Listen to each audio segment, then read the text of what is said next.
Mamá dice, si desaparecieras mañana, a nadie le importaría.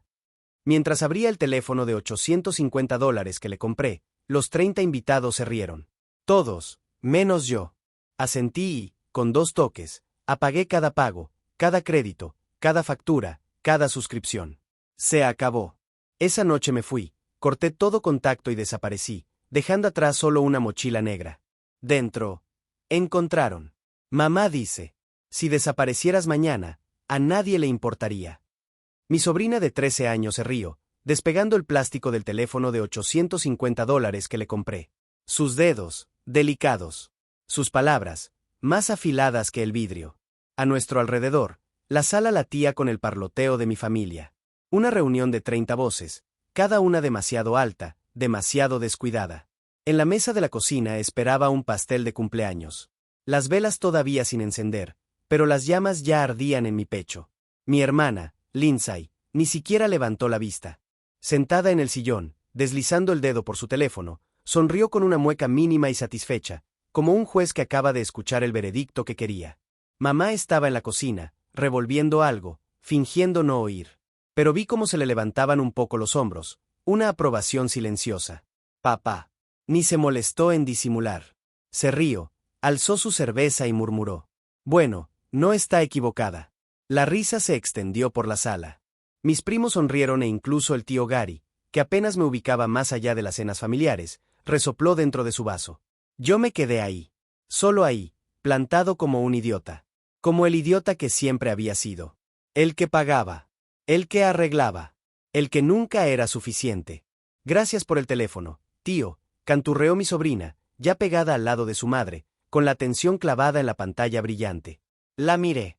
El corazón me retumbaba demasiado fuerte, la cara me ardía y, de pronto, la sala se volvió más pequeña, sofocante. Pero no dije nada. Solo asentí, porque eso era lo que hacía. Asentía, sonreía, fingía. Siempre fingiendo. Lindsay levantó la vista. Por fin sus ojos se cruzaron con los míos. Y en ese instante vi algo. Un destello de burla, de satisfacción, como si hubiera estado esperando esto. Esperando a que yo me quedara ahí, mudo, humillado. Muy bien, todos, vamos a cortar el pastel, sonó la voz de mamá, alegre y brillante, barriendo la tensión. Pero el sabor de esa tensión se me quedó pegado a la lengua, amargo y espeso. Me moví a la cocina y me apoyé en la encimera mientras se juntaban alrededor de la mesa. Encendieron las velas, pidieron deseos, y yo solo miré, con las manos cerrándose en puños. Apreté la mandíbula y, debajo del dolor, empezó a florecer algo más frío. Sentí mi teléfono en el bolsillo. 2 toques. 2 toques rápidos y cada factura, cada suscripción, cada línea de crédito que yo había montado para ellos, para Lindsay, para mamá, para papá, desapareció. Mis dedos se movieron sin dudar, como memoria muscular. Una decisión que ni siquiera supe que estaba tomando hasta que ya estaba hecha. Se acabó. Así de simple, las voces se volvieron un zumbido lejano.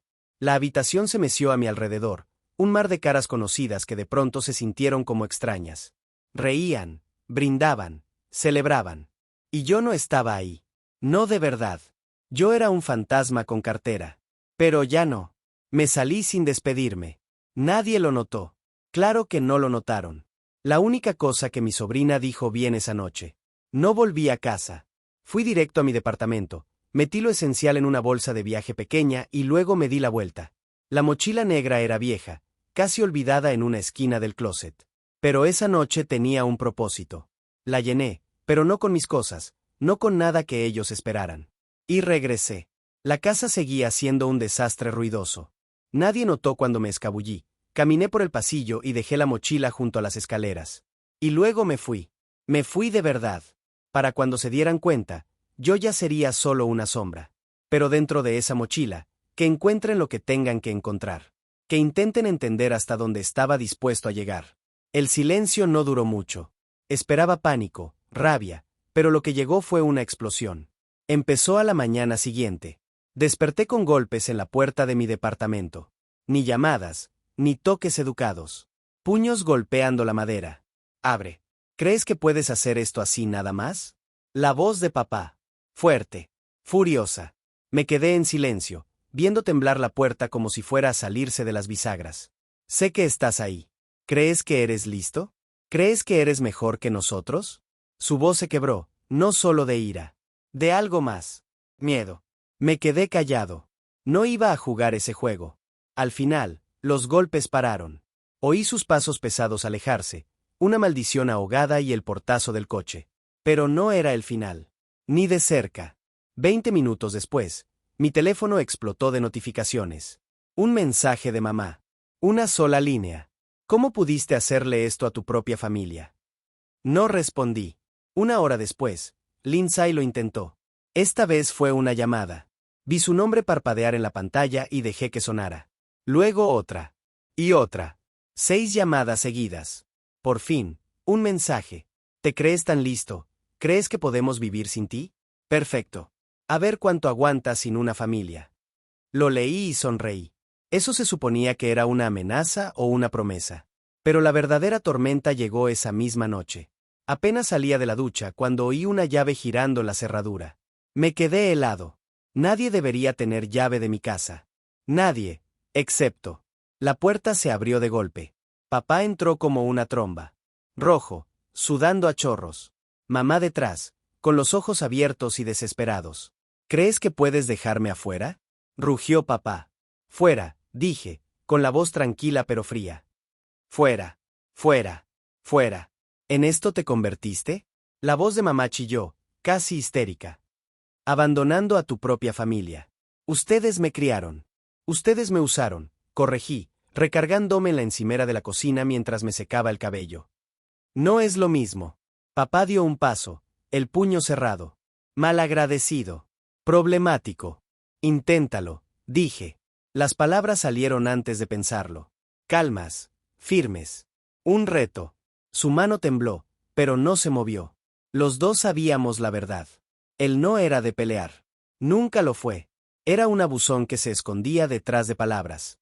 Que gritaba para tapar su propio miedo. ¿Qué hiciste? La voz de mamá se quebró. Las tarjetas no pasan. Lindsay no puede pagar sus cuentas. La hipoteca. Todo desapareció. Así es, asentí.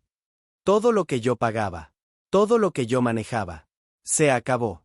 Papá soltó una risa amarga, sin humor. Ah, ¿ahora te crees poderoso? ¿Crees que te necesitamos? Parece que el que nos necesita eres tú. Me encogí de hombros. Por eso se metieron a mi departamento. Para venir a rogar. ¿Rogar? Escupió. ¿Crees que estamos rogando? ¿Crees que? Basta, corté, y mi voz le rebanó la perorata. Basta. Ya terminé. Mamá dio un paso, con las manos extendidas. Por favor, somos tu familia. Somos lo único que tienes. Lo único que ustedes tienen, corregí. Ya terminé de ser su red de seguridad. Su banco. Su tapete. La cara de papá se torció. Eres una plaga. Levanté un dedo. Fuera. Ahora. No puedes hacer esto, susurró mamá, con lágrimas acumulándose. Es cruel. ¿Cruel? Me reí. Cruel es decirle a tu hijo que no vale nada mientras se gastan su dinero. Cruel es usarme como herramienta y reírse a mis espaldas. Papá volvió a avanzar, pero yo no pestañeé. Esta vez se detuvo. Sus hombros se hundieron. Te vas a arrepentir, murmuró. Vas a volver arrastrándote. No, dije, con la voz de acero. No voy a volver. Se fueron, azotando la puerta. Pero mientras escuchaba sus pasos alejarse, supe que esto no había terminado. Al día siguiente cambiaron de táctica. Lindsay apareció en mi oficina. La vi a través del cristal, pálida, con los ojos hinchados de llorar. Mi jefe la miró, confundido, luego incómodo, cuando ella empezó a hacerme señas. Yo me quedé en mi escritorio. Señor, hay una mujer aquí. Ella, no sé quién es. Ni levanté la vista. Pero ella no se fue. La vi hablar con la recepcionista, la voz subiendo, las manos temblándole. Luego seguridad intervino y la sacó. Supe que volvería. Esa noche, otro golpe en la puerta. Mi casero. Hay una situación. Se movió incómodo. Tu familia está abajo armando un escándalo. Diles que se vayan o voy a llamar a la policía. Él parpadeó. Pero es tu familia. No, corregí. Ya no. Miré por la ventana mientras gritaban y manoteaban, hasta que por fin seguridad lo sacó. Pero yo los conocía. Conocía su terquedad. Y sabía que, en esa casa que dejé atrás, había una mochila negra esperando a que la abrieran, a que entendieran que tan lejos estaba dispuesto a llegar. El silencio no duró mucho. Los conocía demasiado bien. El silencio era solo la calma antes de la tormenta. Durante días ignoré sus llamadas, sus mensajes, sus buzones de voz desesperados. Incluso falté al trabajo, dejando que el mundo se apagara mientras yo disfrutaba la tranquilidad. Pero no era ingenuo. Sabía que no se rendirían. Empezó con los berrinches de Lindsay, mensajes llenos de veneno, culpándome de todo. Luego vinieron los audios llorosos de mamá, la voz quebrándose mientras me rogaba que fuera el adulto y salvara a la familia. Y entonces llegó papá. Al principio, era rabia, amenazas, insultos. El ruido de siempre. Pero luego cambió el tono. Calculador. Una invitación. Hijo, arreglemos esto como hombres. Sin drama. Tú y yo. Hay un partido este fin de semana. Juega nuestro equipo. Ven y lo hablamos. Una trampa. Lo sentí en los huesos. Pero acepté. Yo quería esto. Así que fui. Y cuando vi los asientos vacíos a su alrededor, y la mochila negra apretada entre sus manos, supe que tenía razón. No querían paz. Querían control. Pero yo ya no era el mismo idiota que se quedó en aquella sala, asintiendo y sonriendo. Ya no. El estadio rugía como una bestia viva. Gritos, alaridos, el retumbar de pies sobre las gradas metálicas. Era caos. Un lugar perfecto para que los secretos se ahogaran. Papá me esperaba en la sección 12. Fila F. Los asientos a su alrededor vacíos, aunque el partido estaba a reventar. Me vio al instante. Saludó con una mano. Con la otra apretaba la mochila negra. Mi mochila. Bajé los escalones. Cada paso firme. Los ojos clavados en él. Él se veía emocionado. Una sonrisa torcida se le enroscó en los labios, como si creyera que había ganado algo. ¿Te sorprendió que te llamara? Gritó por encima del ruido, palmando el asiento a su lado. Por fin decidiste hablar como hombre, ¿eh? Hablar. Me senté, sin apartar la mirada de la mochila sobre sus piernas. ¿Eso es esto? Oh, creo que es un poco más que eso. Se inclinó hacia mí, bajando la voz, apenas por encima de un susurro. Te creíste muy listo, ¿verdad? Huiste, nos cortaste. Pero dejaste un regalito. Sus dedos repiquetearon sobre la mochila. Encontramos esto. Y adivina, genio. Ya lo sabemos. ¿Saben qué? Pregunté, manteniendo la voz tan serena como el viento frío que barría el campo. Tus secretos. Tus mentiras. ¿Crees que estás limpio? ¿Que eres mejor que nosotros? Su voz se afiló. Has estado ocultando cosas. Debí haberlo sabido. Todas esas veces que actuabas como un santo, como un salvador. Casi me reí. Ábrela entonces. A ver qué crees que sabes. Sus ojos chispearon con algo entre miedo y rabia. No juegues conmigo. No tengo que abrirla. Ya sé que nos has estado robando, manipulando, fingiendo ser un buen hijo mientras escondías tu pequeño botín. Botín. Me recosté, sintiendo el metal helado del asiento en la espalda. El único botín ahí dentro es la verdad. A nuestro alrededor, la multitud estalló cuando el equipo local metió gol. Pero en nuestro pequeño bolsillo de conflicto solo había silencio, tensión y unas manos temblorosas aferradas a la mochila. Estás mintiendo, murmuró. Quieres hacerme dudar, pero se acabó. Vamos a decirle a todos qué clase de persona eres, cómo abandonaste a tu familia. Adelante. Señalé el campo. Díselo a todos. Diles cómo pagué la renta de Lindsay durante 2 años. Diles cómo cubrí tus deudas cuando te jugaste la mitad de tu pensión. Diles cómo compré ese teléfono para tu preciosa nieta justo antes de que me dijera que yo no era nada. Su rostro se ensombreció. Cállate. No. Dejemos esto claro, papá. Tienes una mochila llena de pruebas de todo lo que hice por ustedes y de todo lo que ustedes me quitaron. Y aún así crees que tienes ventaja. Su mano se apretó alrededor de la mochila, los nudillos blancos. ¿No me hables así? ¿Así cómo? Me incliné hacia adelante, la voz todavía tranquila, pero con los ojos ardiendo. ¿Como el mueble inútil en el que siempre me convertiste? ¿Como la cartera con patas, el niño Aarón? ¡Cállate!, gritó, poniéndose de pie y arrancando miradas de la fila de atrás. Siéntate. Mi voz fue hielo y, por un instante, lo vi. El miedo en sus ojos. Me odiaba, sí. Pero más que eso, temía perder el control. ¿O qué? Forzó una risa, pero salió delgada, desesperada. ¿Qué vas a hacer? ¿Golpear a tu propio padre? ¿Crees que alguien aquí se pondrá de tu lado? ¿De verdad crees que se pondrán del tuyo? Señalé a la multitud, el mar de desconocidos a los que no les importaba su teatro. Eres un viejo furioso con una mochila llena de deudas. Y no me conocen, pero no tienen por qué hacerlo. Su cara se retorció y la voz le bajó a un gruñido. Eres un egoísta. Sonreí. Yo era tu salvavidas. Y ahora te estás hundiendo sin mí. Él lanzó un golpe. Lo vi venir. Su mano gruesa, temblorosa, buscando mi cara. Pero no me moví. No pestañeé. Él quería una reacción, un escándalo, una prueba de que yo era el villano de su historia. Pero solo lo miré, tranquilo, inmóvil, y su puño se detuvo a centímetros de mi rostro, temblando. Debí haberte dejado en la calle, susurró, con la voz quebrada. Siempre fuiste un parásito. Qué gracioso, susurré de vuelta, acercándome tanto que pude oler la cerveza rancia en su aliento. Eso mismo pensé yo de ti. Algo en él se rompió. Su mano cayó. Sus hombros se vencieron. Los gritos del estadio se volvieron un trueno, la cobertura perfecta para el derrumbe de la poca soberbia que le quedaba. Extendí la mano, agarré la mochila y se la arranqué. Ni siquiera se resistió. ¿Quieres saber qué hay aquí? Pregunté lo bastante fuerte para que la gente alrededor escuchara. Todo lo que hice por ustedes, cada centavo, cada sacrificio. Ahora la gente miraba. Unos murmuraban, otros señalaban. Un par incluso tenía el celular grabando. ¿Quieren la verdad? Abrí la mochila y saqué un fajo grueso de papeles. Aquí está. La prueba de cómo los cargué, de cómo pagué sus cuentas, de cómo salvé su casa de un embargo 2 veces. A papá se le fue el color del rostro. ¿Y quieren hablar de traición? Me puse de pie, alzando los papeles. Ustedes me traicionaron el día que me convirtieron en su cajero automático personal.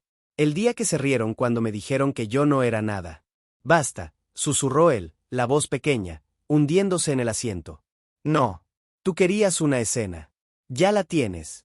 Le arrojé los papeles a los pies y se desparramaron, revoloteando escalón abajo como hojas muertas. Me di la vuelta y subí las gradas, pasando junto a las caras clavadas en mí, junto a los susurros. Tú no puedes irte así. Gritó, con la voz quebrándose. Pero no me detuve. No miré atrás. Por primera vez, su voz no significó nada. Nunca dejaron de intentarlo. No al principio.